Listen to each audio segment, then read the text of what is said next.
There is a way to train harder, recover faster, and show up fresh for every session. But most triathletes never get there because they overlook the nutrition habits that make peak performance possible. I've worked with hundreds of triathletes over the last 6 years, and I'll show you exactly what those 5 habits are and how to perform at the level you're truly capable of. My guess is that you train a lot, maybe even twice a day. And there's one nutrient that is your body's primary fuel for training and racing. Without enough of it, you can't perform properly. Your training sessions will be harder than they should be, and you won't recover as fast as you'd like. Yet so many triathletes I speak to are still nervous about them.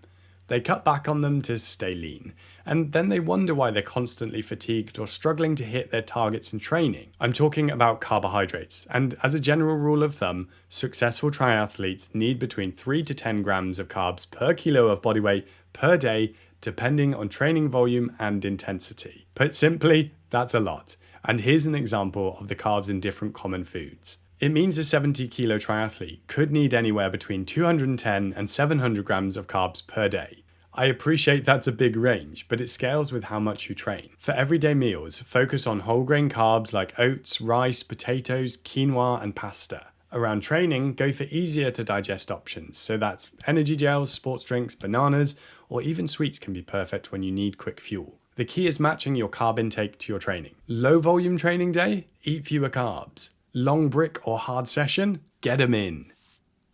I worked with a triathlete who was so talented. They had power numbers that I could only dream of, yet they were making a huge mistake with their nutrition. And unfortunately, I see this all the time. Triathletes training 8, 10, or even 20 hours a week, but still eating probably like the rest of the population should eat. When your training ramps up, so should your food. And the second effective habit for triathletes is eating enough calories overall. Undereating can lead to low energy availability, which not only affects performance, but can mess with hormones, bone health, and long-term recovery. Something known as RED-S, or relative energy deficiency in sport. You need to eat enough to support all the normal processes that go on in your body, and then to cover exercise too. And when you're doing 3 or 4 hour training rides and regularly doing double training days, this adds up. Carbs, protein, and fats are all important, so I never want any triathlete to specifically restrict them. But if you're struggling with getting enough calories, look to simple to digest carbs and healthy fats. These things pack a lot of energy and are generally less filling, helping you bump up your energy intake. When you do this and combine it with the next 3 habits we're going to talk through, then you get yourself into such a good place with your nutrition.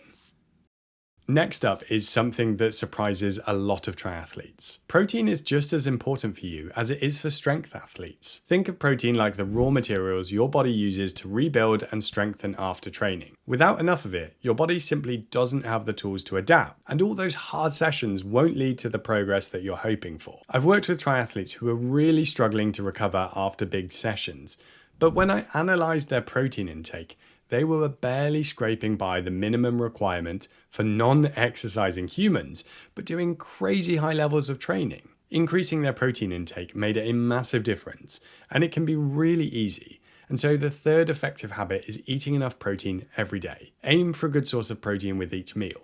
So think lean meats, fish, soy, low-fat dairy, beans, legumes, plus a good source of protein after exercise too. You don't have to smash protein shakes all day to do this either. They can be useful, but most triathletes actually hit their protein requirements by targeting a good protein source in each of their main meals. And one of the things that I've noticed from working with triathletes is that they usually put a lot of focus into healthy eating, avoiding heavily processed foods entirely. There's a big problem with this though, and I'll run through why it's so critical for you to understand. But before I do, if you've ever found yourself second guessing how many calories, protein, carbs, and fat you really need, then you're not alone. It's one of the first things triathletes tell me when they join the hub. My complete triathlon nutrition system built around coaching and community. Inside the hub, members use my triathlon-specific macro calculator and get my personal help building a diet that actually fits their training and their goals. If that sounds like the kind of guidance that you need,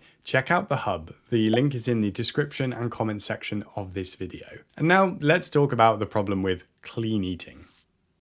A lot of triathletes I work with cut out sugars, desserts, or anything they see as bad, and it usually ends the same way. A few weeks of restriction followed by a binge. Yes, we want food to provide lots of healthy nutrients, and typically the unhealthy foods don't provide as many nutrients as the healthy ones. But food is meant to be enjoyed. The best diet isn't the one that's perfect in a pure health sense.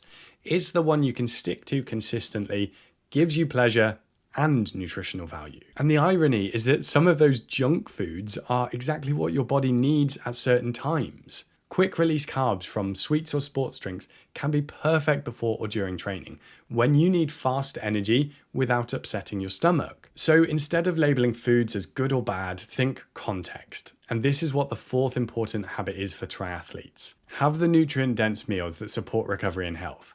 Include ones that fuel your training, and make room for the foods you love too.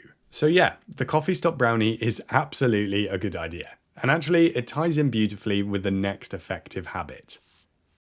Whether it's a triathlete going for their first Ironman or a pro triathlete pushing for the win, there is one thing that dramatically increases the likelihood of success. Even if you understand all the nutrition theory there is to know, the difference between a well-fueled triathlete who makes progress and an underfueled one who plateaus often comes down to preparation.